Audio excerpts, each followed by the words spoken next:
Hello everyone, welcome to today's segment of Roundtable. I'm your host Lee Martin, and I'm going to be joined by the man that lives and breathes UFC, David Mannion. We're going to discuss UFC Fight Night with Anthony Smith and Glover Teixeira. It's going to happen tomorrow night, May 13th.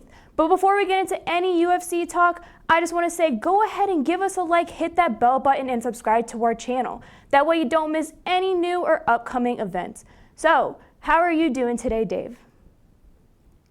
I'm good. I'm pumped. I'm still excited from the weekend. I cannot believe that Tony Ferguson was able to stand there for that long and take the amount of blows he did this past Saturday. But what a testament to that man and the true fighter spirit that he holds. And congratulations to Justin Gaethje for doing what a lot of people didn't think he was able to do. And that's put out one of the best lightweights that the UFC has ever seen. Yeah. No, he really came prepared. So we're going to discuss very briefly the preliminary card for tomorrow. And I just want to bring up my favorite fight that's going to happen. Sijara Eubanks versus Sarah Moras. Give me your little breakdown on that and your top pick. Yeah, sure. Both girls are coming into this fight on rocky UFC losing streaks. We've got Eubanks, who has lost her previous 3 fights in the 135-pound division, and we've got Sarah Cheesecake Moras, who has also been on a losing streak, but she did manage to pull off the victory in her previous fight.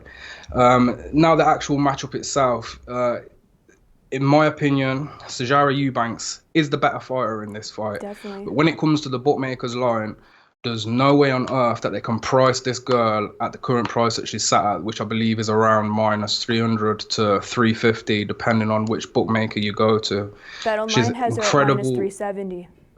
Yeah. So she's incredible on the ground. She's a BJJ and black belt. She's got great takedown offense. She can get the fight to the floor almost instantly. And she's actually done that in the first rounds of her fights in the UFC. She's come out strong, took the fight to the floor, and been able to dominate a lot of girls.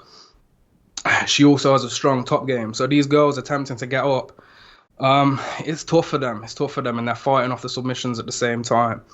The problem that I'm having with Sijara is her cardio. She is losing these fights not because of the technical skill that she has.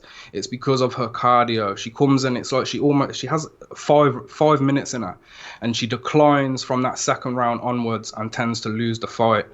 So at this price, it is a struggle for me to take her and have to risk so many units to just pull back myself 1 unit. We've got Sarah Moras. She's not no world beater, but she does train at Extreme Couture.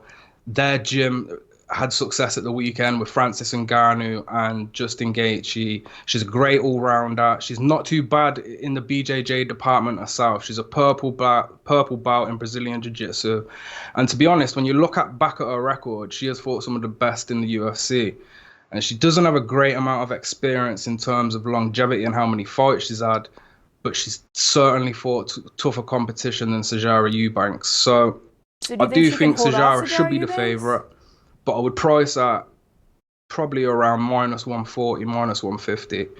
The 300 and over is just not justified for me. But do you really think she can hold off Sijara Eubanks, especially in the first round, especially with how Sijara fights? I think because she does have the experience on the ground, there's been girls with less BJJ experience who have managed to survive that first round. It's all about surviving the first round, I think. And look, we're currently in quarantine as well now, and Sijara's been having full training camps. She's been having full fight camps, and still her cardio has been a problem. I wish we'd have saw Sijara Eubanks in the UFC a bit sooner.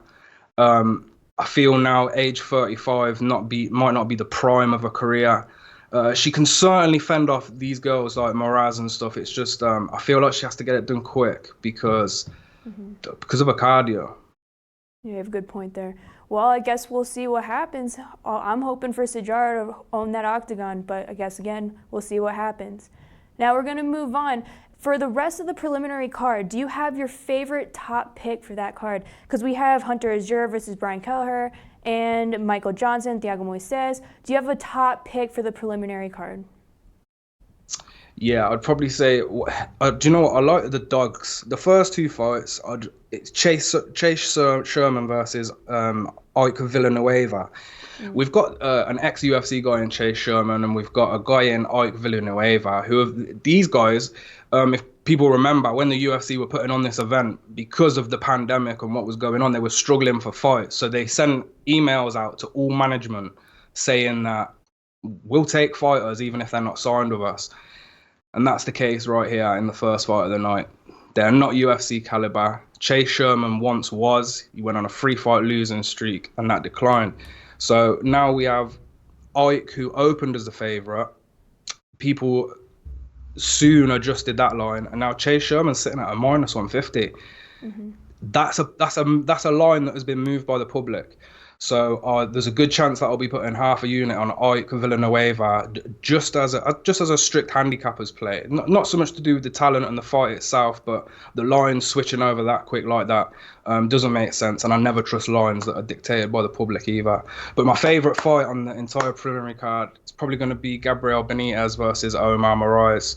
Mm-hmm. See, if these guys were the same size, I would pick Benitez to win. But the problem is, it's like it's like seeing a flyweight versus a middleweight in this matchup. I do not have the faith in Gabriel Benitez to stand and trade kicks and punches with Omar Moraes for 15 minutes. I don't think he can do it. He's given up so much reach. He's given up so much size in this fight. And yeah, it is a kickboxing fight. That's what we're going to probably see here, because Omar Moraes, he started from kickboxing. He's fresh in the UFC, and people slate his fights in the UFC. But for me, the matchup that he's got in front of him is perfectly made for him. He's undefeated, amateur and professional. So the large frame, he looks like a welterweight, and I think he's gonna take the advantage of Gabriel Benitez's size in this one. But do you think their odds are fair? Because Gabriel Benitez on BetOnline is +151 right now, and Omar is -176. Do you think that's fair? That's a sticky one. See, I would prefer Omar closer to the plus money. I do think he's the favorite, just based on his size. I think he's the favorite. Yeah. But yeah, it is a sticky price because his debut UFC fight wasn't the best. He did win, but still, he should have this one in the bag. It's like I say, it's going to look like a lightweight versus a welterweight. And Gabriel Benitez is a great fighter. He's been around the UFC for a long time. He's got some great jabs at distance. He even dropped Sadiq Youssef, and usually is the larger man. And that's what will be interesting in this fight. He's going to be giving up size to a Omar Moraes, who can fit down to the lightweight division somehow. I even think Omar fought at welterweight and middleweight whilst he was kickboxing. So you can just imagine the difference in frame between them two. I think that's going to make an impact. Okay, well, now let's move on to our main card breakdown. But before we do go into anything, if you're just joining us, go ahead and give us a like, subscribe to our channel. That way you get notified for all of our new content. And also be sure to check us out on Twitter at SBR Sports Picks, as well as our Instagram page at SBR Sports. Now, let's get to the main card breakdown. Let's start with the middleweight with Carl Robertson and Martin Vettori. What is your little breakdown and pick for that fight? Well, one thing I can say about this fight is it's going to be my tip for fight of the night. Yeah. These two are really, really going to bring it. You would say it's a wrestler versus striker matchup, but when you watch these two guys play out in the octagon, they are all about the kickboxing. It's all going to be about the striking. I think we're going to see 15 minutes of these guys trying to take each other's head off. Now, Carl Robertson was a great prospect, and he has fought some real experienced dudes. He actually took a loss to Glover Teixeira, who's fighting at the top of the card. He's a real excellent striker, and he's got a real clean skill set. And he's a former Glory kickboxer, and he's got a great wrestling base, and that's why people think it will be the wrestler versus striker matchup. But the problem with that wrestling base is it's a reason why he tires. Now, weight discrepancy once again. I would prefer to see Carl Robertson maybe drop a weight class or even two. The guys he's fighting here, if he even wanted to implement his wrestling against a guy as big as Martin Vettori, it's just really going to tire him out. And then we've got Martin Vettori. Every single one of his UFC fights have been entertaining. He's got great grappling offense and defense. Another like potential future star. He made his debut at the UFC at age 22. He's only 26 now, and the kid he gets better every fight. You can't take it away from him. Strong striking offense, always moving forward, pressure heavy.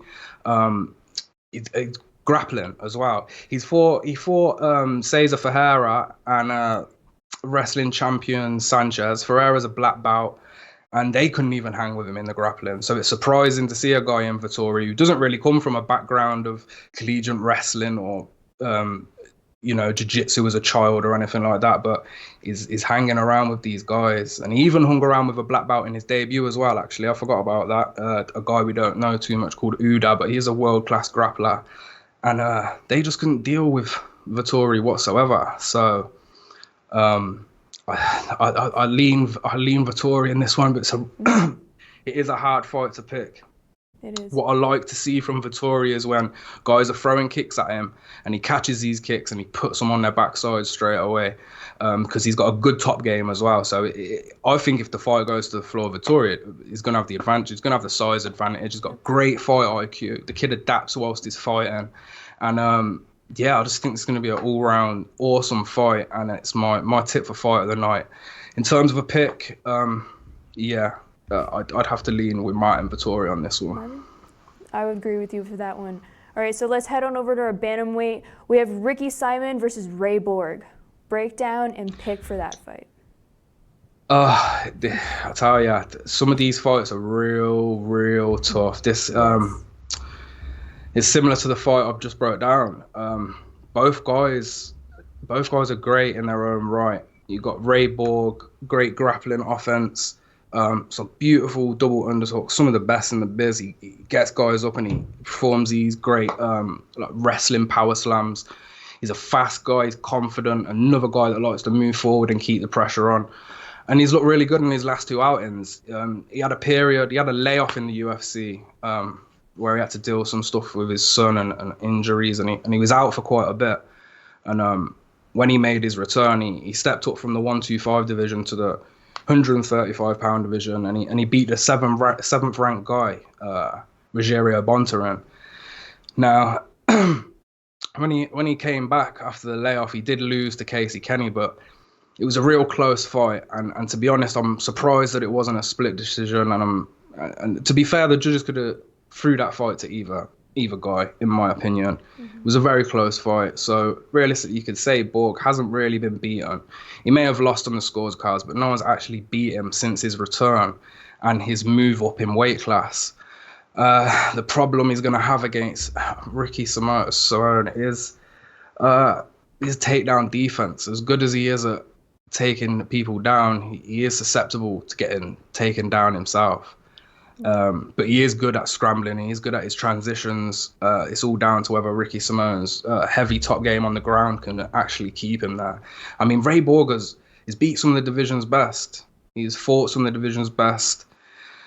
Arguably the pound-for-pound greatest fight that the flyweight division has seen in Mighty Mouse. He went the whole 5 rounds with him. He's fought Jussier Formiga, Louis Schmolka. He's got the experience and he's got the talent. Now he's fighting a Ricky Simone who's coming off a 2-fight win streak, who was pitted as the guy, and then he took a knockout loss to Uriah Faber, and I think now he's got a point to prove. So the winging shots that Ricky comes out with, I think he needs to calm himself on them ones and not get caught like he did with Uriah Faber.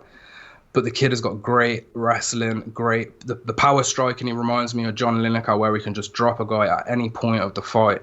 It's another real tough fight to pick, but because I think it's such a tough fight to pick, I think that's how the odds should be presented, and they're not. The odds are swaying again to Ricky, and I'm not feeling that. Yeah. So it's a dog or pass situation for me. And I haven't placed all of my bets as of yet, but I'm definitely leaning towards putting half a unit on Ray Borg at plus 150 or above, depending on what bookmaker you're with. Nice. I know BetOnline has him at Ray Borg at plus 145 right now, so it's not a bad. That's a great price. Right. Yeah. All right, so let's head on over to our lightweight with Alexandre Hernandez versus Drew Dober. Again, break down your little pick. I sound like a broken record, but once again, this fight is insane. This fight is absolutely insane. We have two guys who are on the come up. Alex Hernandez had a bit of a blip against Cowboy Cerrone. Can you blame him? Because, you know, Cerrone is like the gatekeeper of everything. Cerrone is the gatekeeper of multiple divisions. Cerrone is just the guy that if you can get past him, then you should be well on your way. Unfortunately for Alex Hernandez, he didn't get past him. But the positives, he's a technically sound guy. He's got great striking, and his all-round fighting game it's just what you want when you want to step into the UFC. You want to be good everywhere, not just in one place. Now, the Cowboy loss, I think we could just take that as a learning curve. He was young, and prior to that, he was undefeated. I think it's good to take a loss sometimes. I think it's good to have your ass handed to you, so you know it's possible, and you will work harder next time. Perfect matchmaking from UFC in this one to put Drew Dober against Alex Hernandez. I'm just a bit worried for Alex in terms of his confidence. He fought Francisco Trinaldo in his previous fight, and he just didn't seem like the same guy that he was before the knockout to Cowboy. With that said, he does have the wrestling tool where if he feels uncomfortable on the feet at any point, I feel like he can take this fight down. Now, he's fighting a Drew Dober who never had much behind his name. He's been in the UFC forever, but it's just his recent fights where he's been making a name for himself, because we're slowly starting to see the evolution of Drew Dober. He beat up a Nasrat Haqparast, who I personally was hyping up to win that fight, and he knocked him out in the first round, made me look like a fool, made Nasrat look like an amateur. And he's been in the UFC since he was 20. He's grew up in the UFC. You could say he's a staple in the UFC, even though he's still in his 20s, because he's grew up in this division. He's gradually evolved. And there is something that stands out with this fight, is the common opponents. They have both fought Beneil Dariush, and they've both fought Orbin Mercier. The difference is Drew Dober lost them fights, whereas Alex Hernandez won both them fights. Now, MMA math is not always the best way to work out how you're going to place your bet on the next fight. But that's a bit more obvious than not having two opponents with a common loss. But with that said, Drew Dober was beating Dariush. I will give him that. But then he gave up the submission loss. I just think in this fight, Hernandez is going to test himself in the striking. Dober's going to give it to him. Hernandez is going to feel that power, and then he's going to take this fight to the ground and maybe spoil everyone's potential of getting a fight of the night. Make it a boring one, a sloppy ground game where he's just top heavy, beats on him on the floor, and walks away with decision victory. So yeah, I think I'll side with Alex Hernandez in that one. All right. Yep, and on BetOnline, you can find Hernandez at minus 102 and Drew Dober at minus 118. So do your shopping. So let's head on over to our co-main event. Heavyweight, Ben Rothwell and OSP. Again, breakdown and your pick for that fight. Yeah, I'll tell you, this is a weird fight. I know we're in quarantine, but I didn't expect fighters to be just saying, do you know what? Forget it. I'll eat as much as I want and I'll move up weight classes, because that's what we're seeing. Yeah. We're seeing guys say, I'll fight in that weight class because I don't want to cut weight. I'm at home. I don't have a full camp. And shedding them pounds is going to be a lot harder without my team. And that's what we're seeing here. We're seeing Ovince SaintPreux step up from the light heavyweight division into the heavyweight division to take on a guy who's always been at heavyweight in Ben Rothwell. Ben Rothwell has never not been a heavyweight. Ben Rothwell is on a sticky run right now. He's 1-3 in his last 4 fights. And there is a trend in guys moving up a weight class where there is a considerable percentage where they are winning. These guys are winning when they're moving up a weight class because they're bringing in a speed advantage. Do I think that's going to happen in this one? Maybe. Most probably, OSP will have the speed advantage, but does he have them fight-ending shots? I don't really think he does. I don't see it that much.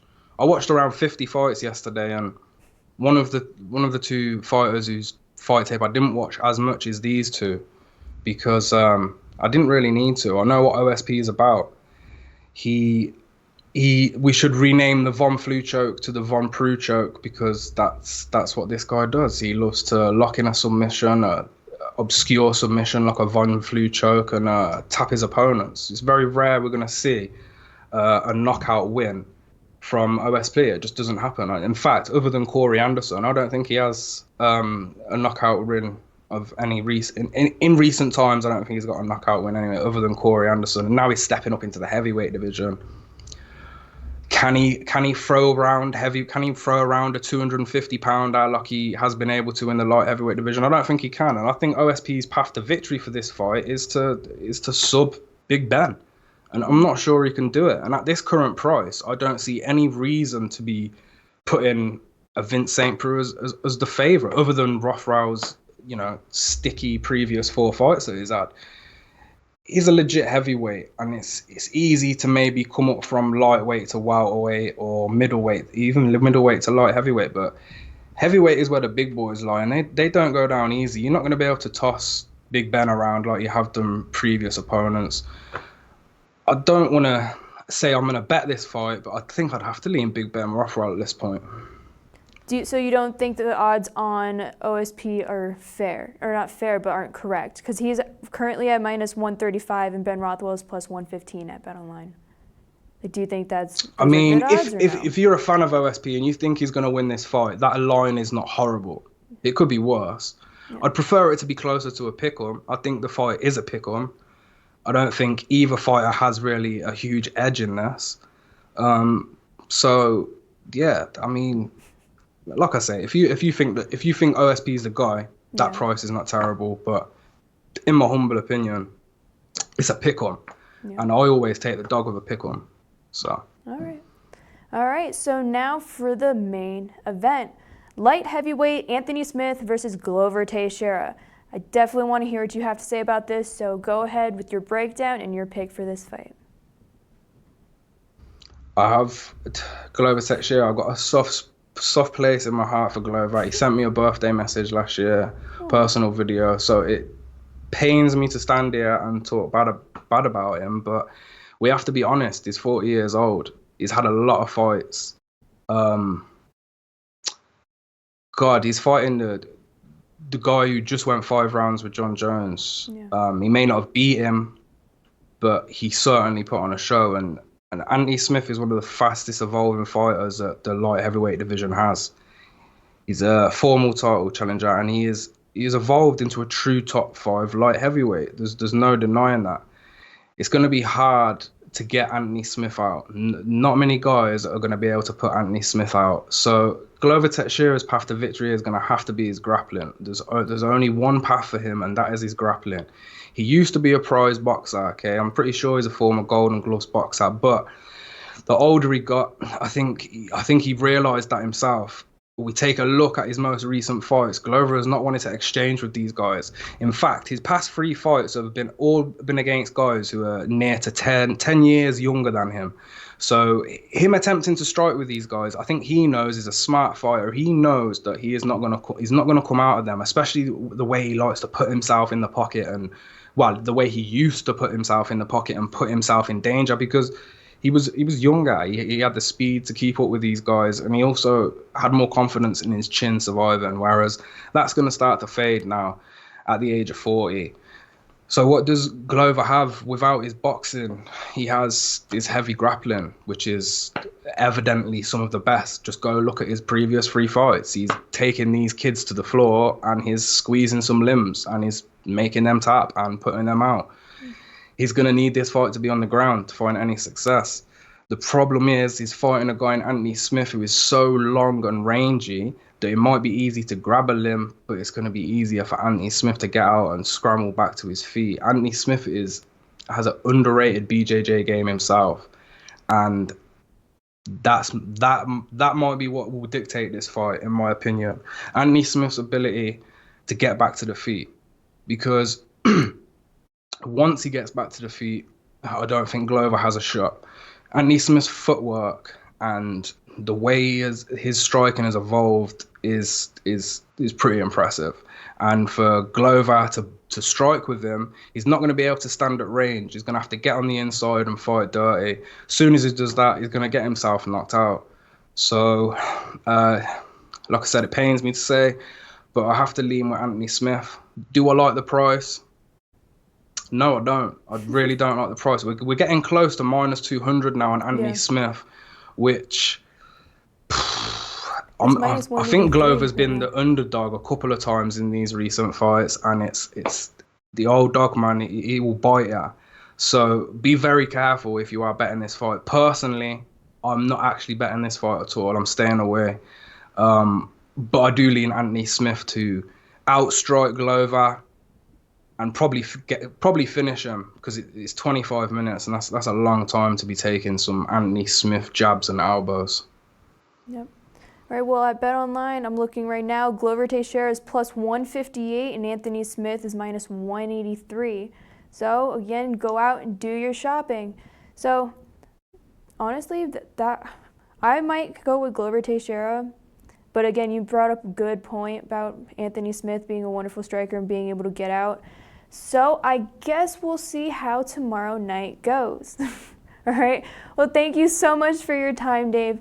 So that was our breakdown for tomorrow night UFC Fight Night with Anthony Smith and Glover Teixeira. Be sure to give us a like, subscribe to our channel, check us out on Twitter at SBR Sports Picks, check us out on Facebook, check us out on Instagram, and be sure to also give my man Dave a follow on Twitter at DaveBets.